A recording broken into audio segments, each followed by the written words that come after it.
Nah, ada yang tahu nggak ya? Apa connect tower itu? Ini kayak wire kayak gini nih. Mesti yang paling atas kayak gini nih. Mesti sing paling gampang korosi. Mana sing ngerti ra? Jawabannya adalah paling atas ini adalah titik paling panjang untuk jalur embun.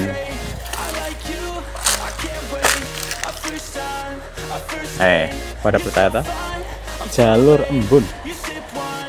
Tuh, yang bawah kan enggak? Karena ketahan di atasnya.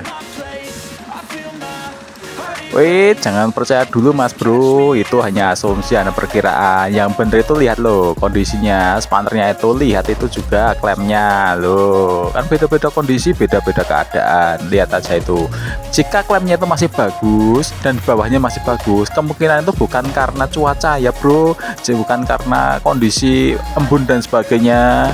Itu bisa jadi karena memang kondisi dari bahan yang dipakai itu berbeda lah. Bisa dilihat ya, bahan yang ada di sini terlihat beda banget. Yang satu masih utuh kok satu sudah korosi. Nah, itu bisa jadi ada bahan.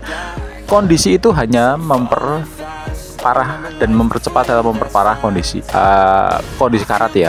Jadi cuaca atau kondisi geografis itu hanya sebagai bahan patokan, tidak menjadi bahan patokan, tidak menjadi bahan patokan, dan bisa dijadikan bahan referensi untuk kondisi sesuatu kondisi towermu ya, terutama di posisi link ataupun kawat spanner. Nah, ini mergone apa ya? Nih, tracknya sih api, tapi selingnya wis ajur.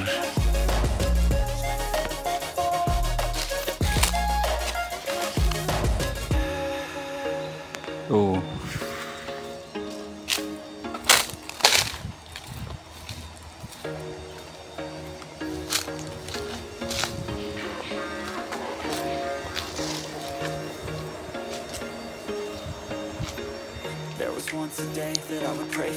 Powernya masih bagus, hanya saja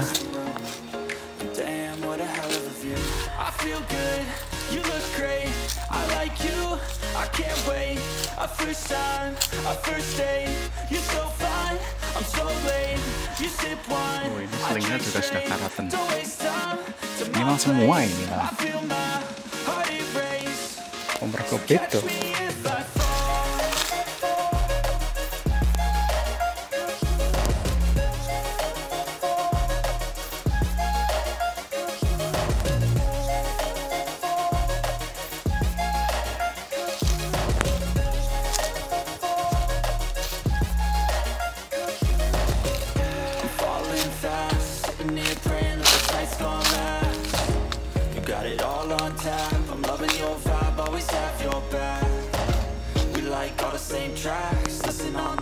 Itu masih bagus, segini 3 sudah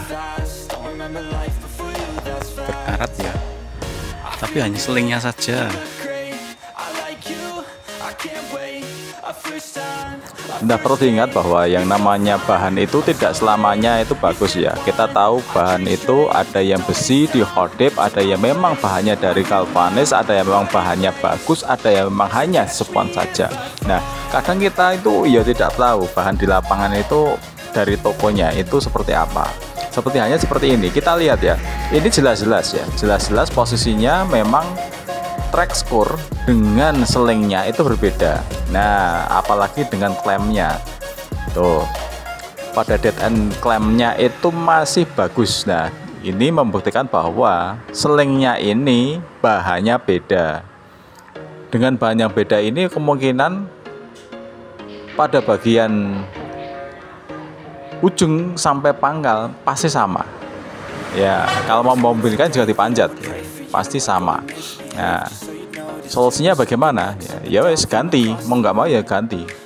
Nah mas bro, kembali ke awal ya, yang namanya kondisi geografis itu memang memperparah kondisi, seperti hanya di daerah Patok, Gunung Kidul yang pesisir laut itu udaranya bahkan embunnya itu mengandung penguapan air garam yang tinggi. Kondisi kalau tidak dikodip ataupun di galvanis tebal ya akan memperparah kondisi. Baut-baut pada bagian ujung itu jika memang bukan kodip atau galvanis hancur. Ya, resikonya seperti itu. Tapi bagaimana penanganannya? Ya paling tidak minimal kodip itu. Yang dua memang perawatan berkala. Setiap 2 tahun sekali pengecatan. Ingat ya, dicat ya. Pengecatan itu tidak bisa mengatasi, tapi paling tidak mempertahankan agar bertahan lebih lama. Itu yang terjadi. Penyetelan dan juga setting dari track spanner dan sebagainya, apalagi tower guy wire ya, itu perlu sekali. Nah, agar memang nantinya juga bisa bertahan lama. Baik apapun, baik dikasih lubrikasi ataupun kasih oli ataupun nanti dudukannya ya. Nah, ini habisnya kita lihat dudukannya bisa bergerak lo, hati-hati lo ya. Nah, ngono iki lho, Bos. Sing jenenge diam-diam terangkat. Tobat ta. Tapi ki sih rapopo iku. Cuma kekike sithik. Didamai masih dalam. Tapi ya perlu dikuati meneh ya. Kewer-kewer. Liyane siapa? Isi kita ya. Nah, ingat bro, apapun kondisinya, perawatan itu penting sekali. Bagaimanapun kita sebagai tuser ataupun sebagai teknisi untuk maintenance itu penting sekali. Pengecekan secara berkala, kontrol, penyetelan, baik apapun pasti diperlukan.